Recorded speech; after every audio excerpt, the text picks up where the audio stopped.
네, 안녕하세요. 권현입니다. 오늘은 좀 잠깐 시간이 돼서 마이크 없지만 많은 분들이 지적을 해주신 마이크는 없지만 좀 짧게 진행을 해보도록 하겠습니다. 오늘까지만 좀 양해를 부탁드립니다. 참고로 제가 지금 에코프로에 대한 영상을 특집으로 편성을 하고 있으니까 그 부분은 마이크도 제대로 하고 다 찍었으니까 잘 봐주시면 좋을 것 같습니다. 오늘은 좀 간단하게 여러 가지 좀 인사이트를 드릴 수 있는 소재에 대해서 말씀을 드려보겠습니다. 다들 아시다시피 BBB 법안, 구 BBB 법안인 인플레이션 감축 법안이 상원을 통과하고 하원만 남았습니다. 오늘 아니면 내일 정도에 통과할 것이라고 하는데 이것도 오늘 다루어 볼 것이고요. 포스코 케미칼이 오늘 또 주가가 좋았습니다. 이것에 이런 신규 납품처 얘기가 나오고 있는데 이런 것들이 나오면 좀 얘기가 달라질 것 같아요. 그다음에 SK 컨콜에 대한 얘기, 고려 아연에 대한 얘기, 또한 2차전지 소재에 대한 전반적인 이야기들을 다뤄보도록 하겠습니다. 이 뉴스는 다들 많이 보셨을 거예요. 에너지 기후변화에 480조 투자하는 이 대박인, 지금 요즘에 이렇게 시장이 좋지가 않은데 2차전지와 이런 신재생 에너지, 풍력 발전에 이런 쪽에 대해서 굉장히 주가가 좋은데 인플레 감축 법안이 이게 큰 효과를 주고 있다라고 제가 수차례 강조를 한 것은 다들 아실 거예요. 그래서 지금 어쨌든 상원 통과하고 이게 거의 다 짧게 말씀드리면 한 850만 원 정도, 850불 정도, 우리나라 돈으로 한 900만 원 정도의 그런 보조금이 주어진다고, 상황에 따라서 주어진다라고 보시면 되고, 이런 것들이 통과되면 물론 다 선반영이 되어 있지만 최종적으로 또 반영이 되면, 통과가 되면 조금 더 움직일 여지는 있다고 봅니다. 그래서 이것들을 굉장히 빨리 처리되기를 기원하고 있습니다. 좀 더 오늘 구체적으로 보게 되면은 고려아연이 7%나 올랐어요. 와, 이거 거의 또 45만 원까지 갔다가 이제 저점 많이 좀 빠졌다라고 생각이 들었지만 여지없이 또 올라줬습니다. 엔솔 같은 경우도 밴드 완전 최상단에 위치해 있을 정도로 많이 회복을 했고요.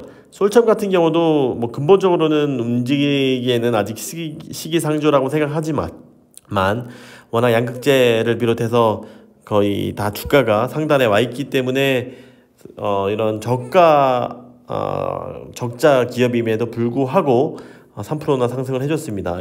물론 여기 진대재 전 대표가 이런 좀 지분 매입을 좀 하는 그런 호재도 있었습니다. LNF 같은 경우는 어느 정도 왔다 갔다 하고 있습니다만 계속 상승을 해주고 있습니다. 실적 발표가 8월 16일 날 이어질 것으로 예상이 되고 있기 때문에 그때 IR도 이런 기대감대 있기 때문에 이런 것들이 실적이 조금씩 주가가 그래도 반응을 하는 것 같습니다. 지금 에코프로 BM은 조금 빠짐에도 불구하고 LNF는 그나마 적은 상승폭이지만 올라가고 있긴 합니다. 이제 그래도 사실 이런 시총이 워낙 크다 보니까 이런 큰 모멘텀들이 없다고 보면은 이런 소재가 없을 때는 확실하게 좀 무뎌진 느낌이 들긴 합니다. 최근에 물론 많이 올랐으니까 그렇겠죠. 이게 전체 장세가 확실히 좀 올라주긴 해야 됩니다. 이렇게 전체적으로 레벨이 같이 올라가 줘야지 얘네들이 더 오르고 하지. 이런 레벨이 어느 정도 잠겨져 있는 상황에서는 한계를 좀 보이고 있는 상황이고요. 포스코 케미칼이 5%나 올랐습니다. 최근에 주가가 굉장히 좋습니다. 10만원, 11만원에까지 가다가 물론 다른 양극재들도 많이 올랐지만 이런 것들도 굉장히 많이 상승을 해주는 것 같습니다. 이 부분은 좀 포스코 케미칼은 뒤에 조금 이따 좀 다룰게요. 엔캠도 좀 올랐고 에코프로 BM은 좀 부진한 거고요. 에코프로 HN, 이거 지금 에코프로 화재의 에코프로와 수합을 했던 에코프로 HN도 좀 이제 주가가 많이 괜찮아진 것 같고요. 폭등했고 나노신 소재도 괜찮고 선보 세로닉스 조금씩 올라주고 있고 내가 왕이 될 상인가의 주인공인 LG화학도 꾸준하게 올라주고 있는 것 같습니다. 이노베이션이 오늘 많이 올랐어요. 이거 화재 때문 같지는 않은데 이거 말씀드리기 전에 이 아이오닉 전기차 배터리에 대해서 화재 얘기 나왔어요. 이게 보니까 2019년도 구형인 것 같은데 아직 제가 파악을 하기로는 LG 엔솔 배터리라고 구형이니까, 그리고 리콜을 아직은 못 받은 엔솔 배터리라고 들었는데 이런 것들이 사실 크게 새로운 뉴스는 물론 좋은 뉴스는 아니죠. 그래서 근데 이제 어느 정도 다시 리콜하기로 했던 배터리이기도 하다 보니까 이렇게 크게 뭐 주가에는 영향을 미치지는 않는 것 같습니다. 사실 근데 저는 불이라고 하면 너무나 무섭습니다. 에코프로 BM도 그렇고 LNF도 불 때문에 뭐 잠깐 한번 주춤할 뻔했었지만 빨리 회복했지만 별건 아니 거로 나와서, 그래서 이 리콜 이런 문제가 저희 그 배터리 섹터의 가장 큰 적이기 때문에 항상 경계는 하고 있습니다. 포스코 케미칼 같은 경우를 좀 더 결론적으로 말씀을 드리면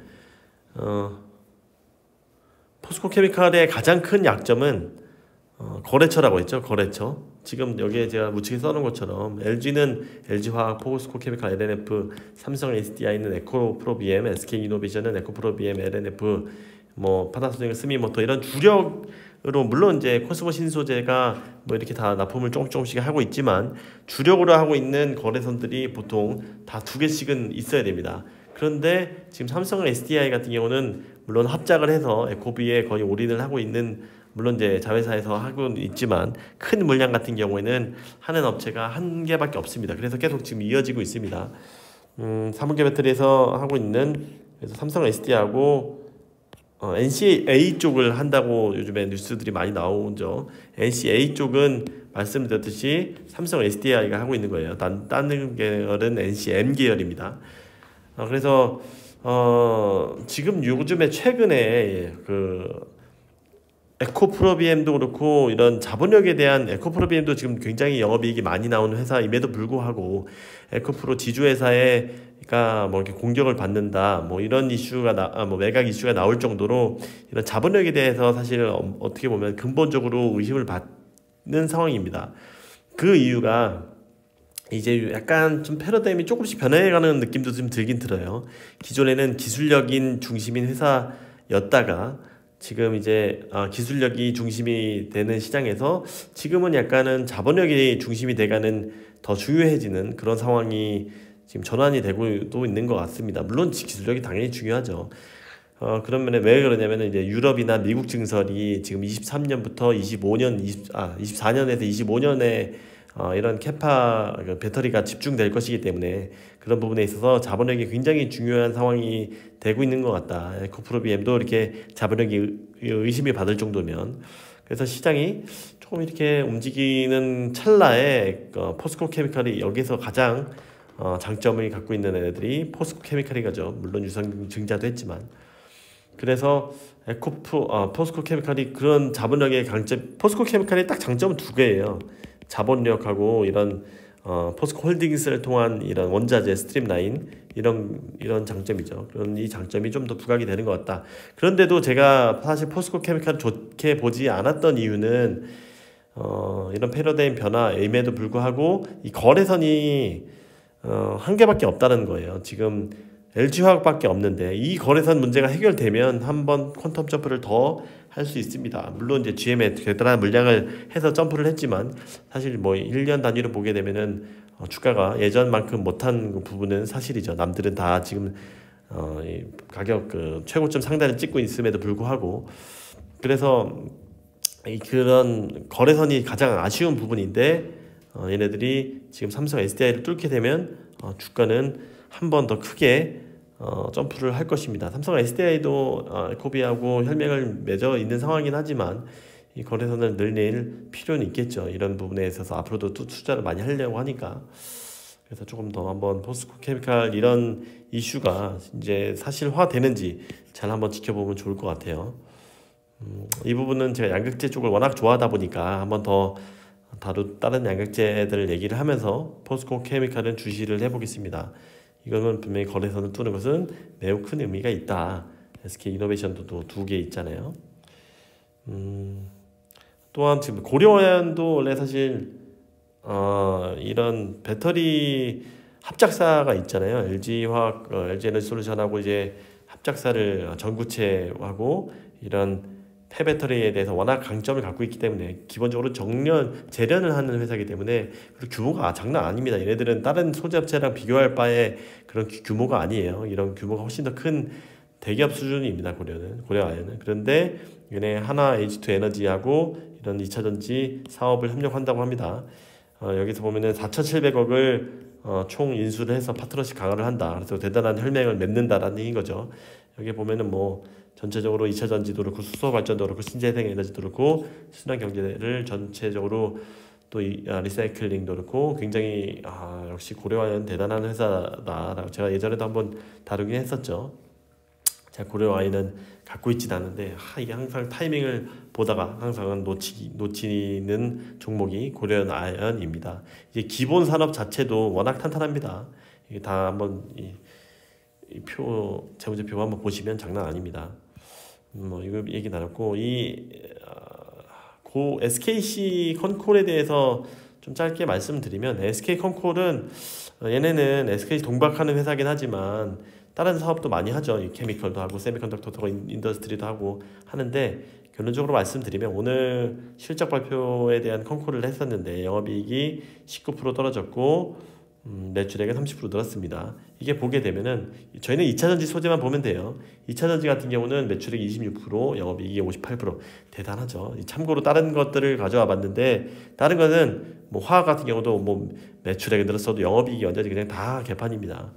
다른 건 더 심해요. 다른 소재 같은 경우는 다른 뭐 세미컨덕터나 뭐 인더스트리 쪽은 그래서 보면은 이 항상 PER 계산할 때 얘네들이 SKC가 20배 정도밖에 못 받는 이유가 다른 애들은 다 30배대 받지만 얘네들은 20배밖에 못 받는 이유가 이런 이 사업 구조 때문이다라고 말씀드리는 것은 제가 많이 수없이 제일 기본 접근법이라고 말씀드렸죠. 매출이 19%, 영업이익이 배터리 소재가 27%나 차지하고 있습니다. 이런 것들이 굉장히 빨리빨리 점점 더 클 텐데 이런 다른 애들은 이익 성장률이 달라서 그렇다. 그래서 완전히 순전히 이런 배터리 회사는 아닌 거다. 그래서 그런 부분이 좀 아쉽다라고 할 수 있습니다. 그런데 여기서 저희가 좀 주로 봐야 될 부분은 이런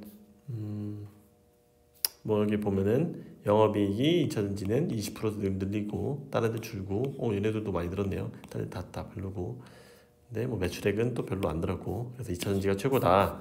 그리고 여기에 Q&A 조금만 더 보시면 될 것 같아요. 동박에 대해서 오늘 솔루스 첨단 소재도 덩달아서 좀 많이 물론 저가에서도 좀 반등을 하는 부분도 있지만 이런 뉴스도 조금 더 영향이 있다고 봐요. 여기서 보면은 동박에서 상반기는 좀 수급이 불균형했지만 하반기는 거의 뭐 상반기 대비해서 50% 증가할 것이다. 뭐 이런 얘기를 한번 더 보시면 될 것 같고 폴란드 7월 착공식이 진행하고 24년도 4쿼터에 뭐 양산 예정이다. 이런 캐파 증설에 대한 이런 정확한 내부적인 뉴스도 한번 보시면 좋을 것 같습니다. 그리고 또 여기에 2분기 감소 요인이 락다운 때문에 그렇고 다른 주요 고객사 통해서 방어했다. 그리고 영업이익률 개선은 매긴 효과 때문이냐 중장기 동박산업 마진 전망은 어떠냐 하고 했을 때 중장기 마진율은 계속 더 성장할 것 같다. 제일 이슈가 되고 있었던 우리 동박의 제일 중요한 부분이 뭐 여러 가지도 있겠지만 전기 사실 소재가 얘네들이 구리로 하는 거기 때문에 비싼 것이 아니잖아요.